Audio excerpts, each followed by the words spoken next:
Hey guys, it's Maymay and welcome to another Sunday devotion, and today is a heart journal day. Now I'm going to do my heart journal a little different today than we've done it in the past, and that is, instead of doing one verse or two or three verses, we're doing a whole chapter, and I'll explain why. So, the chapter we're doing, it comes from Psalm, it's chapter 8, and it's verses 1 through 8. And I'm going to read these to you real quick. So it says, Lord, our Lord, how majestic is your name in all the earth. You have set your glory in the heavens. Through the praise of children and infants, you have established a stronghold against your enemies to silence the foe of the avenger. When I consider your heavens and the work of your fingers, the moon and the stars which you have set into place, what is mankind that you are mindful of them? Human beings that you care for them. You have made them a little lower than the angels and crowned them with glory and honor.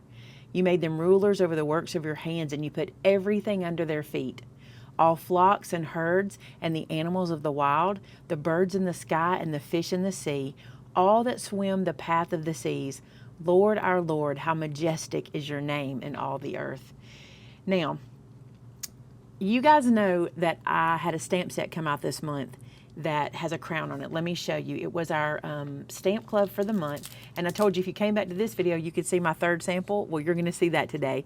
This stamp set I just think is so beautiful with this big old crown, and this right here from Psalm 8:5. He has crowned you with glory and honor.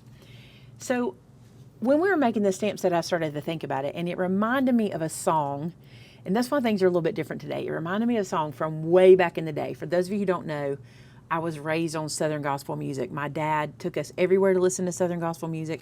We loved it. And there was this one song that even as a kid, it always sparked thought in me. And I want to read the words to you of that one. I know it's weird when people are reading lyrics. So I'm also going to link in the description a video so you can go watch the song being sung for you. I would sing it for you myself, but I just don't think I can do that right now. But here's how the song goes. It's actually called Who Am I? And it's by Rusty Goodman. And if you already know the song, tell me in the comments you know this one too. So the first verse says this: when I think of how he came so far from glory, came and dwelt among the lowly such as I, to suffer shame and such disgrace, on Mount Calvary take my place. That's when I ask myself this question: who am I? And the chorus says, who am I that a king would bleed and die for? Who am I that he would pray, not my will, thine for? The answer I may never know, why he ever loved me so, that to an old rugged cross he'd go, for who am I?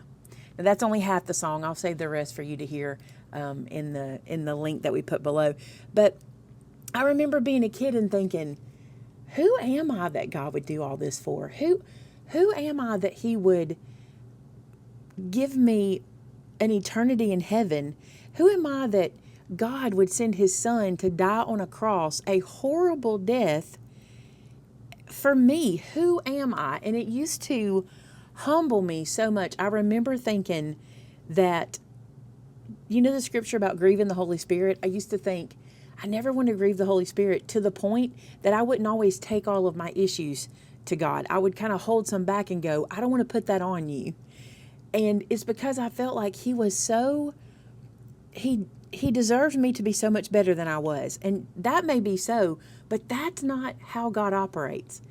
God loves us and created us to have fellowship with him from the beginning, from when we are still sinners. He loves us, and he sent Jesus to die on a cross so we could spend eternity with him. And scripture tells us in chapter 8 of Psalms, it literally says, what is mankind that you are mindful of them? Human beings that you care for them. Then it says, you've made them a little lower than the angels and crowned them with glory and honor. It just amazes me that God, who is wonderful in all his ways, loved me so much that not only did he love me so much, he created me the way I am for him and for us to have a relationship together.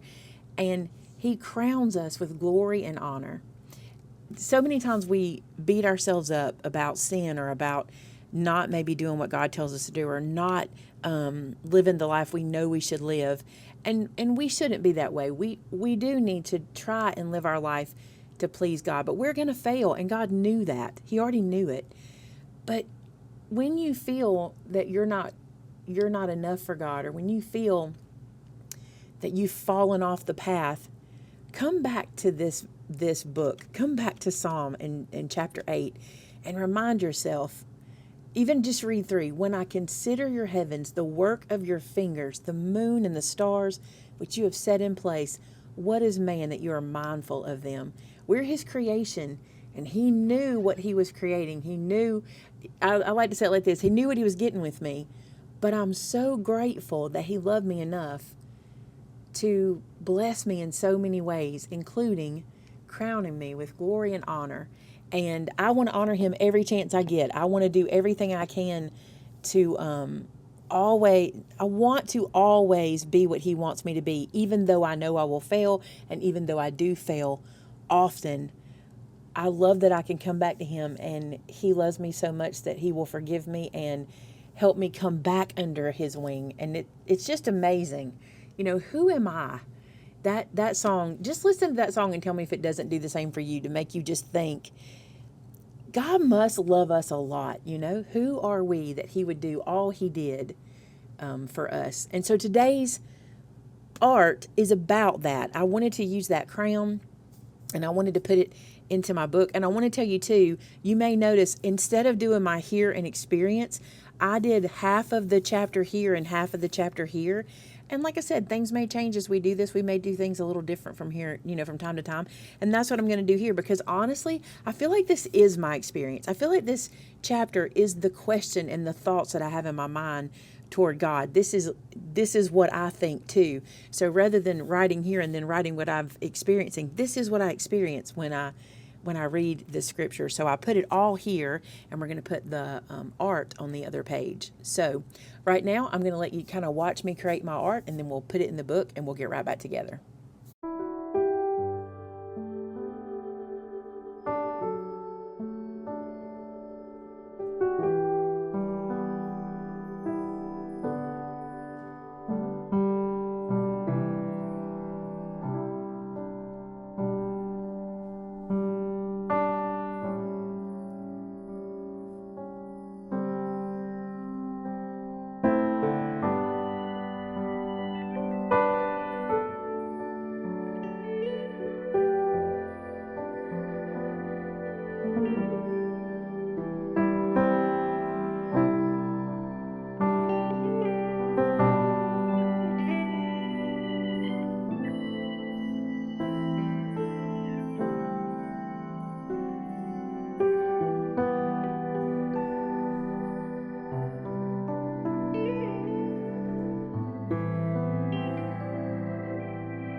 And there it is. That is my heart journal for April. I just love this stamp set, but I also love the reminder that it gives to us. And I can't wait to see what you guys do with this verse. There's no telling what part speaks to you, or with this set of verses, I should say. I want to see what you do. So remember, when you do your art journaling, feel free to post it in our Facebook group called Created in Christ.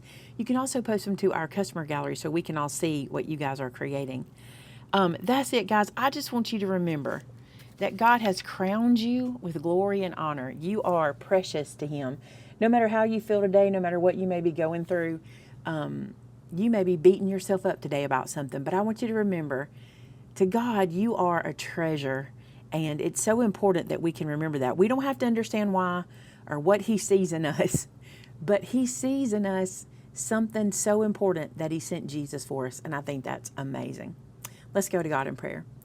God, thank you so much for who you are, and I can't comprehend what it is about me that would make you want to have a relationship with me and would make you the creator of the universe, who does who has the whole earth circling and keeping me safe and providing for me. I just can't fathom how that even can be. But God, I thank you that it is, and I thank you that you remind me in your word you will never leave me or forsake me. And even when I'm not what I need to be for you, or even when I am questioning who I am or how I'm doing things, and even when I feel so far away, God, you haven't left me. And I'm so grateful for that. God, thank you for those that are watching today. I pray, God, that something I said will speak to somebody. Maybe if somebody's struggling, God, today I would just pray that you would just wrap your arms around them and let them feel you in a real way. God, you are amazing, and you always answer our prayers, and you always give us wisdom. And if someone's searching for that today, I pray that they'll just talk to you, have a conversation where they can get answers from you. And I pray that you'll be right there for them. God, if someone's not where they can speak to you, I pray you'll put someone in their path that will lead them to you or back to you. God, I just thank you for this platform and how you let us have this time we can spend together. And I can't thank you enough for all the blessings that you give to us. God, we thank you for everything and all of this in Jesus' name. Amen. All right, you guys, that is my scripture journal for this month. Now, you might be wondering, are we back on track? We're back on track. That means we'll have another one the end of next month, unless I decide to do more. That's how it's going to be. Sometimes I feel like I want to do more, and I'm just going to go with what God tells me on that. So I hope you enjoyed this one, and until next week, bye now.